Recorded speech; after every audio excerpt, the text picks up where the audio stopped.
It is my distinct pleasure to introduce our speaker, Ms. Lilian Corral, who is Chief Data Officer for the Office of Mayor Eric Garcetti in the city of Los Angeles. Ms. Lilian Corral joined the Office of Mayor Garcetti having spent the previous 10+ years working on a wide range of health and human services issues as an advocate and executive leader. Having had the opportunity to work with labor unions, non-governmental organizations, foundations, and human service agencies at all levels of government, she felt inspired to apply her experience to rethinking the way in which governments use data and technology to serve its citizens. Most recently, as the founding director of 211 California, she has led a network of 26 non-governmental organizations available to over 33 million Californians. The most significant challenge during this endeavor was to transform legacy systems into state-of-the-art services that leverage technology to improve the lives of the most underprivileged in our immediate communities. Ms. Corral holds a master's degree in public policy from UCLA, and her work in pioneering smart GIS applications enabling a smarter world has been extensively featured, including as recently as the fall publication from Esri. Ms. Corral is a native of Colombia, a place from where much of her inspiration for innovation and social justice has emerged. So with that, again, it is my distinct honor and pleasure. Please join me in warmly welcoming Ms. Corral.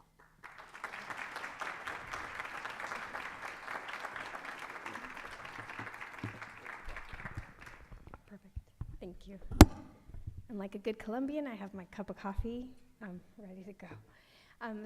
It's very exciting to be here tonight. I was mentioning earlier that I'd love to kind of treat this more like a conversation since it is so late. So I'll stop throughout. There's formal Q&A, but I'll sort of stop throughout to get your questions and feedback or thoughts about what we're presenting. And what I'm going to do is kind of give you a sneak peek into what we do in the mayor's office, what our data team looks like, the work that we focus on, some of the kind of emerging insights, and I think trends that we really think are driving this data movement forward.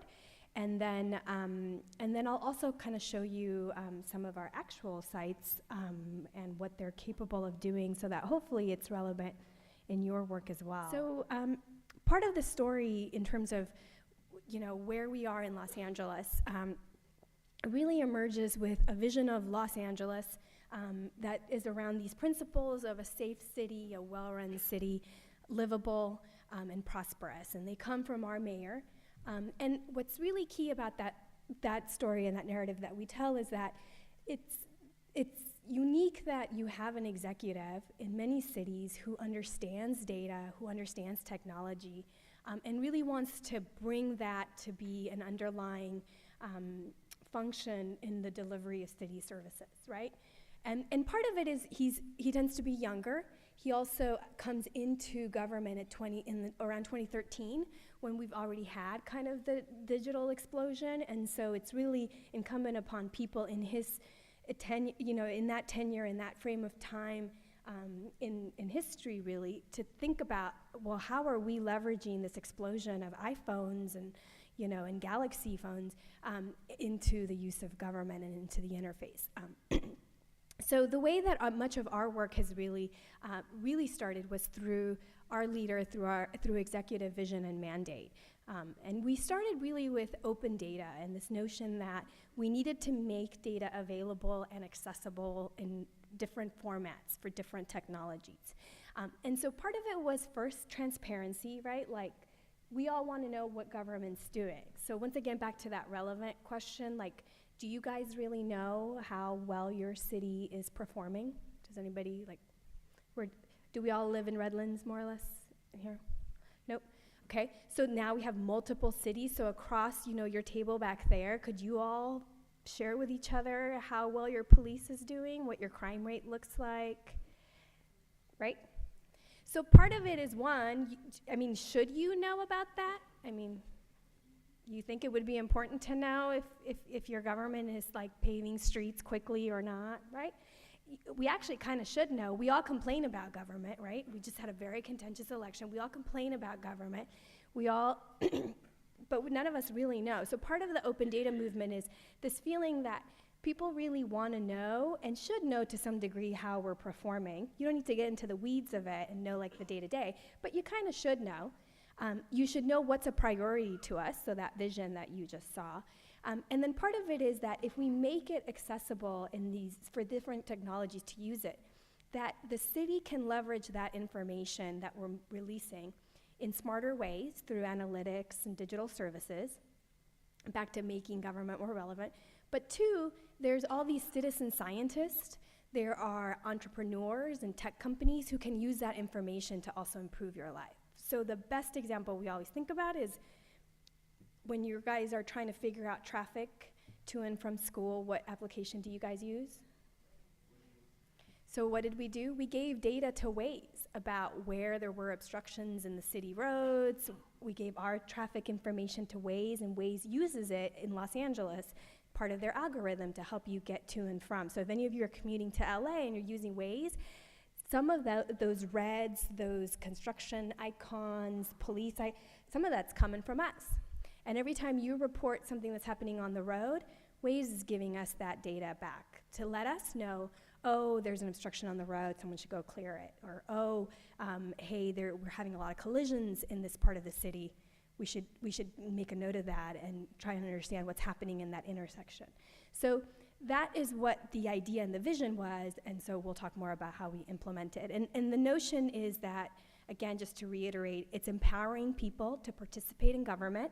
So I'll show you, there's a couple tools where now you can see if you're in LA why we're doing good or not. It promotes innovation, right? So that our entrepreneurs, if you're curious about solving a problem like parking, in LA we're very curious about parking, how do we actually fix that problem? We can use a lot of the data to actually help us do that. And in fact, what we find is much of the data is already available, we just haven't pushed it out. So we're working on that.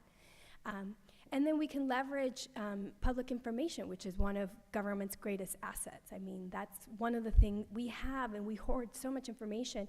And prior to this administration, we used to destroy it at the end of the year so that we could free up space in our servers, and we weren't really using that information. And so we're leveraging that, and we're fostering, hopefully, creative thinking to solve problems like homelessness, like traffic and parking and crime. So talk more about that. So what is open data? Do people in the room know what open data is, more or less? No? Okay. This is good, because typically I preach to the choir. So open data is a movement, really, and it's really about making sure that data can be, that one, it's free, that can be used and reused, and that it can be, and the key to it is interoperability, that it can be ingested into any application. So if any of you are programmers or engineers in the room, so that you can get that data feed and you can actually put it into your applications and use it in real time. And the key to it being interoperable is that what we find is that oftentimes data in city government, and this is true of all cities, not just of Los Angeles, it isn't interoperable even within our own city. So sometimes one system's data can't be used by another system. And so that's part of what we're doing is, as we're unleashing this data to the citizens, we're in a way also unleashing it to a lot of our own even city staff and partners and collaborators. The key to the open data movement is that we want to share data to ensure that the public and the city are able to collaborate. So the idea being, again, that if we put this information out there, if you're interested and passionate about an issue, whether you be a citizen, an entrepreneur, an advocate, an engineer, whatever a business administrator, whatever you need, whatever you're passionate about, you can come find some of this data and really actually be empowered to try and tackle those issues together. And the key to this graphic that I like to show is that it's all one united ecosystem, because if you think about it, you can't really solve a lot of the city's livability issues by just looking at one slice of data, right? Like, we can't just solve the parking issue by just looking at where parking spots are, right? We have to look at traffic patterns. We've got to look at business patterns, because a lot of people want to park in areas where there's lots of businesses, right? So then that's what's actually creating a lot of the demand for parking, and that's why there's not a lot of parking spaces. And then there's this whole issue of financing that comes from. So it's really a mix of data that to any one issue actually helps you solve it. And so part of it is also about bringing different disciplines together, bringing different data together to look at a problem and be creative and hopefully improve public life. So our work in our team has expanded beyond just that notion of open data to really maximizing the data that we have by doing analytics and more prescriptive and machine learning, and using things like machine learning to actually try and understand ways in which we can improve public service delivery, and or ways in which we can predict issues. For example, like homelessness. One of the questions is, can we kind of tell when someone is about to become homeless on a more permanent level, right? And if you think about it, before they become fully homeless, they're probably couch surfing, right? And before they're couch surfing, there's probably been a life event that has either, typically it's like losing a job, or sometimes relationship issues, or would drive people into like instability. So there's a lot of things that could be predictors, and so using a lot of data that cities and governments have, like how do we leverage that and analyze that to be smarter? And then the other thing, obviously, digital services, as we talked about. Our team is comprised of, and I'm going through this part of to give you the structure of who we are and what we do, and then I'll show you a lot of fancy slides about what we've done, or maybe not so fancy. But so our team is comprised of a lot of different disciplines, the way we talk about. So some of you here are in the business school, some of you are in GIS. We use a lot of GIS. We've leveraged GIS a lot because, as we were talking at the table earlier, between Microsoft Office and Google, I think Esri GIS platforms are probably the most prevalent. It's probably one of the most prevalent softwares that we use. So we leverage it a lot. But the talent that we have on the team includes a mix of business intelligence, public policy, informatics. We have a civil engineer on the team. And kind of the unique thing about them, or the common thing about them, is that they have some interest and or some skill set around programming and development. And that's not to say that everyone should become a coder or in any way, or programmer, but it's definitely to show that there is, what we're seeing in these kinds of data teams is the need for a real, like, multidisciplinary, like, very comprehensive skill set. Being a one-trick pony is not gonna work in today's workforce, and it's definitely not gonna work in the future workforce. You kind of really have to be very agile in a lot of different ways, and so either being able to pick up a lot of the skills or work collaboratively with different disciplines, that's been key to it all. The results to date of our program is, just for context, started via that executive directive I mentioned in December of 2013, and we're here 3 years later and have, we started with about 100 data sets. We now have 1,100 data sets out in a couple of different channels. We have things ranging from performance data sets to, from performance applications to actual apps that you can use to navigate the city, to analytical partnerships that actually have completely redesigned the way city services are procured. And then obviously we've gotten a lot of support and attention for our work. And right now we're second year in a row ranked as the #1 digital city in America, which is a big deal to the governing magazine type of people. So in terms of what we produce, we have what we call 5 main data channels. We have our traditional open data portal. We have a GeoHub, which I'll talk about more, which is kind of one of the things that's given us a lot of buzz. We have an open budget site that lets you know how we spend our money to like the penny. And we also have a mayor's dashboard and a sustainable city plan dashboard. So sustainability is one of the biggest areas that we focus on. Los Angeles is a leader nationally and internationally in the area of climate change. And we have a very aggressive sustainability plan that's tied to performance metrics that then are actually like monitored, and we work we work towards. So those are some of like the main data channels that we have.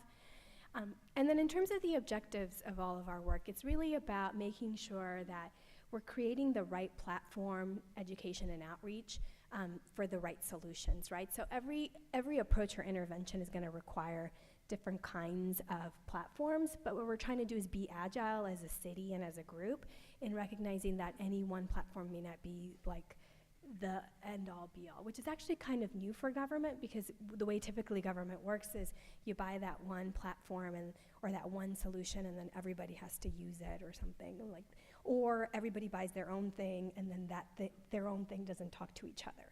And so what we're trying to do is kind of teach people how to be agile, and part of the key thing that we mentioned earlier, the interoperability, allows everybody to keep their systems, everybody to record data in whichever way they want, but that data can be mixed and shared and developed upon, so we can develop solutions upon multiple different systems of data. The other thing is we're trying, one of our key objectives is trying to get more of that return on investment on data, right? So like, why actually invest in these programs? One of our keys is to show that there's actual business sense, and then obviously community and livability sense in doing that. We're trying to create a greater understanding across city staff and within departments on the importance of data and how you can actually incorporate data into your own work. Typically, sometimes we talk about, oh, data is somebody else's work, and so it's like, well, how do you bring it into, how does an analyst use data? How does someone on the street who's actually cleaning our streets, how do they use data? And I'll show that example in a minute. And so really broadening the number of types of people, because it's all, we're all kind of producing information every single day.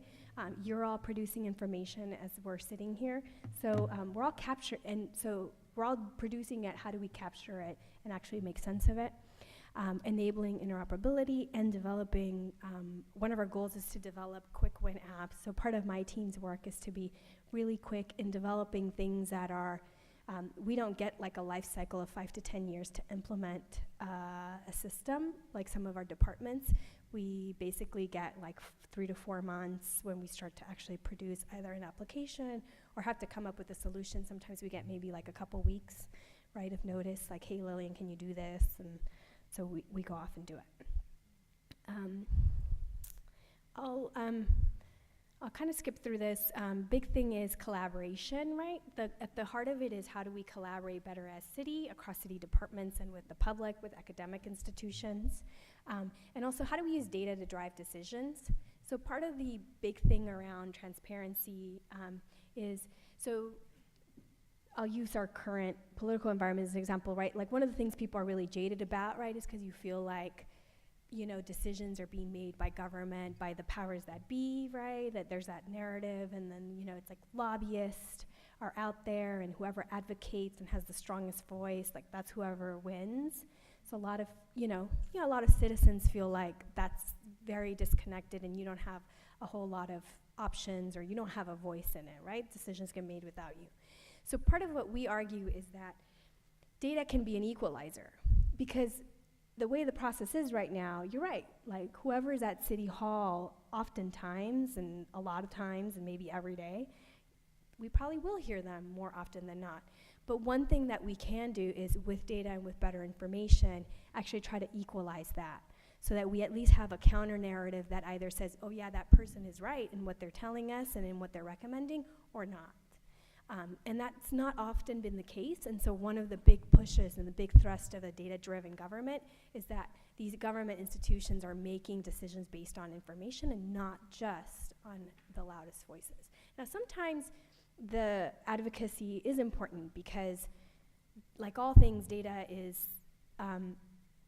not all things are as easy as, kind of analyzing a problem or getting an equation and saying, oh, here's the answer, right? Like, there's complexity around, like, for example, when you look at business development and gentrification, someone can potentially lose, someone will be displaced. And so the calculation might have to be like, who do you displace, or to what degree are you displacing certain parts of the city or not? It can't just be like, yes to you, no to you, or no business development, right? Like, so there's a lot of different things that go into that mix, and sometimes advocacy about who is being impacted and, like, the real world impact is really, really critical, and the data may say, it's really good to drive up business, but you may be displacing a whole community, and so that may not make sense. But on the flip side, what we also try to argue is that sometimes those decisions can be better made when you have more perfect information or more information altogether, and so that's one of the big things we're seeing. So one of the key things, obviously, that our program is known for is for leveraging location.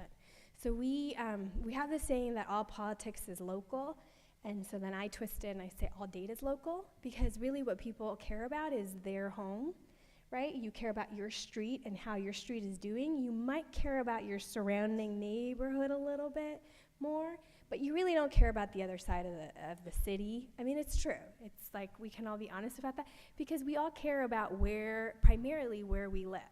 So we really want to focus on how do we leverage location data to really understand what citizens care about. And that's not to say that any one of us is like, that I'm bad because I don't care about the other side of LA, but LA is huge. So what I really care about is what I'm immediately impacted by. And typically, in open data programs and in data and city statistics, what we hear about like are citywide trends. So you'll oftentimes hear about the crime rate is up in the city, so homicide is up, or assaults are up, or et cetera. But you never really hear about how your neighborhood is doing. Like, is your neighborhood's homicide rate up, right? And that's actually really important, because like, for example, in our city, what we're doing in terms of leveraging location is understanding crime to the street segment, right? Because our crime trends are up, but one of the things that we're learning is that, but they're up in like 1% but all of our crime is concentrated, in 1% of our city's street segments. So then if you think about that, then 99% of our city's streets are actually potentially not impacted by crime. So so it's not to say like, oh, we don't have a problem, but that's only to say that, okay, well now if we really want to tackle crime, we actually only have to go to 1% of our street segments. That really gives the police force a real sense of where to focus. That's the power of leveraging location, whether it be for crime, whether for city services, cleaning streets, et cetera, for improving the safety for pedestrians, things like that. That's how we're really trying to leverage location. And while that may seem obvious, I don't know if it seems obvious to you that we should be doing that. It's actually very hard. One, it hasn't actually been obvious to government, and two, it's actually really hard to collect data at that scale. And so one of the things that we're really doing, and technology is really helping us to do that, is actually collect more data, more close to real-time data, and really to the actual point at which the thing is happening so that we can understand things better. That's pretty exciting. So in terms of the applications that we kind of really focus on and build, so one thing is really using and leveraging data and design to let people know what's going on. So as an example, we had this issue in Los Angeles. If you guys ever are, if you're commuting through the city or going to an event, you'll notice that there's always either a street lane that's closed, or there's filming that's happening. There's always something happening in the public right-of-way. And what happens is sometimes there's conflicts in that maybe two entities, like there'll be one constructing and one trying to film in one street, and so that's a problem. Or there'll be, I'm a resident and my street has been blocked off this week because the Department of Water and Power needed to excavate, and next week because the Bureau of Engineering needed to do some, street work and maybe street services, And so we have city streets that are constantly being impacted by work and being closed, and so one of the things that we realize is more data and put together in an easy to understand format actually helps us either coordinate that, deconflict a lot of that, and or help people plan better. So all we really did is, we realized, one, we were capturing all this information. It wasn't like we had to go out there and but we just had never put it on a map.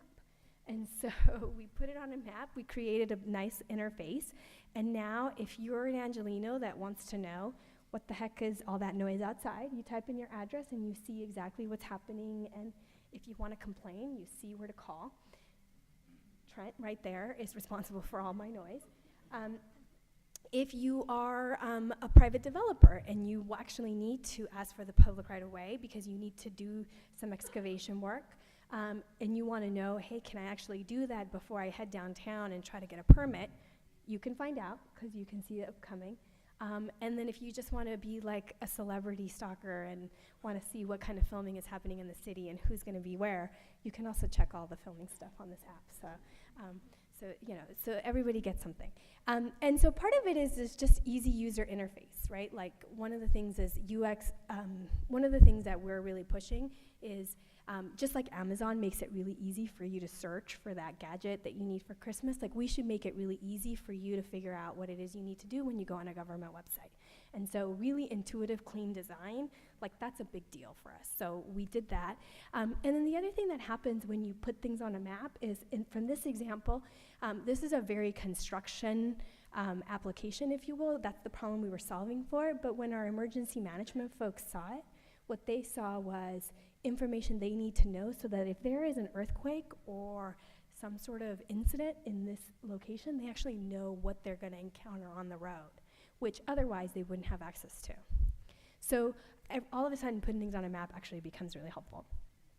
On the more complex side of the analytics spectrum, we have our Clean Streets example where we actually created a data-driven program to redistribute or to really like repower, redesign city services. So we had this crisis in a way, right? The LA Times had done a series of articles that said the city was not cleaning certain parts of the city as well as others, and those tended to be lower income communities.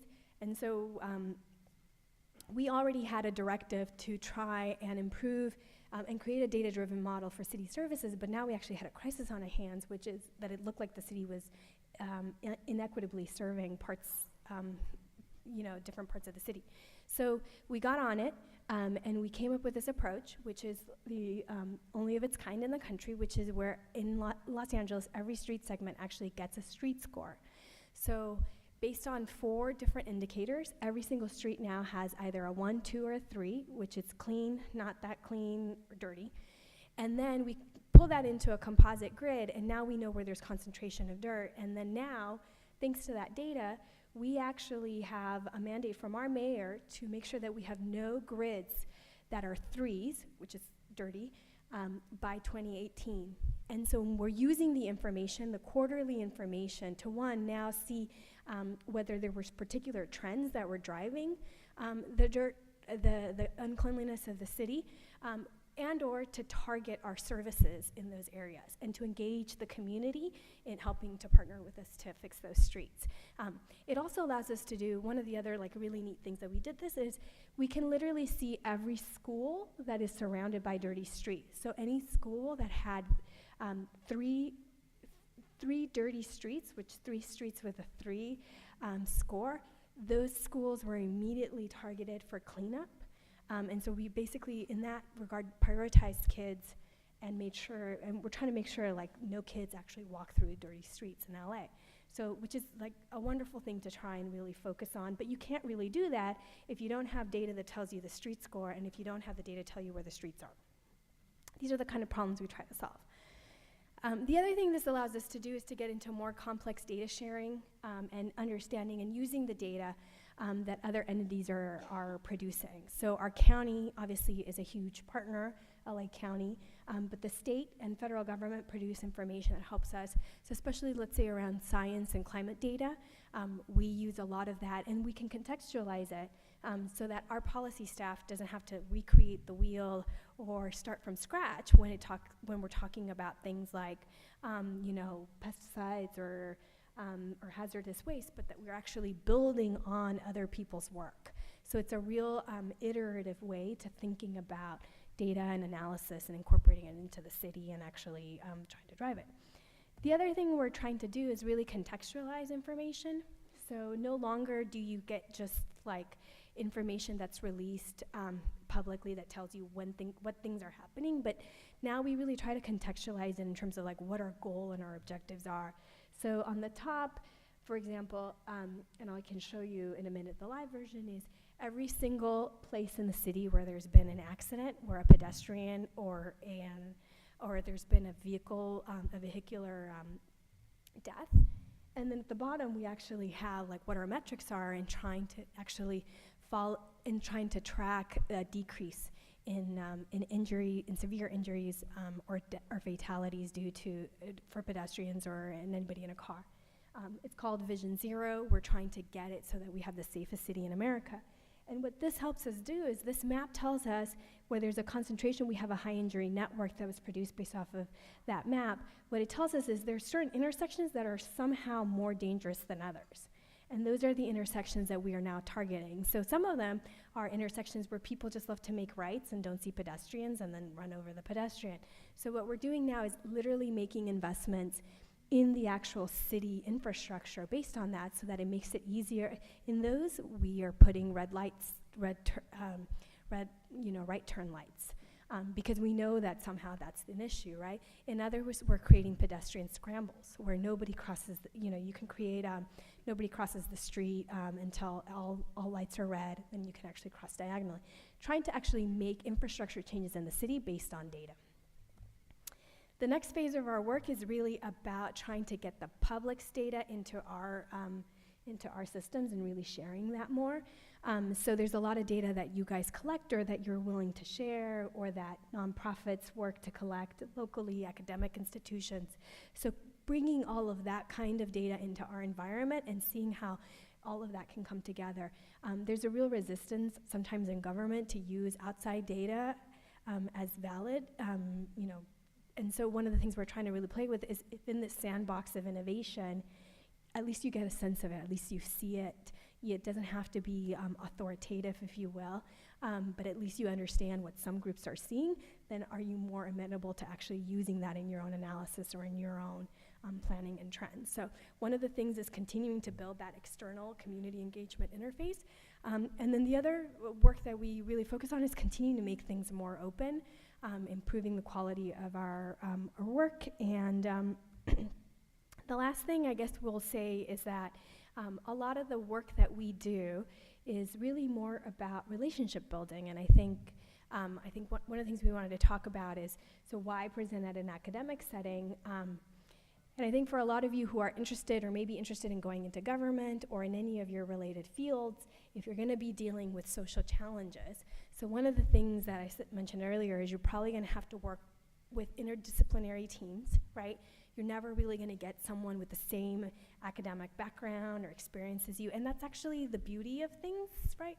You're coming at it from different perspectives. So we're continuing to push for this multidisciplinary approach and really inviting people from different sectors to join city government and be a part of problem solving. The business perspective and really thinking about, the triple bottom line, that's just as critical to government as it is to businesses. Programming and being creative in UX design, that's just as important to government as it is to Snapchat, right? Like, it's just some of us choose to invest in those things more than others. And what we're trying to do in the Garcetti administration is really think about how we bring that expertise into the government so that we can make it better for Angelinas to interact with us.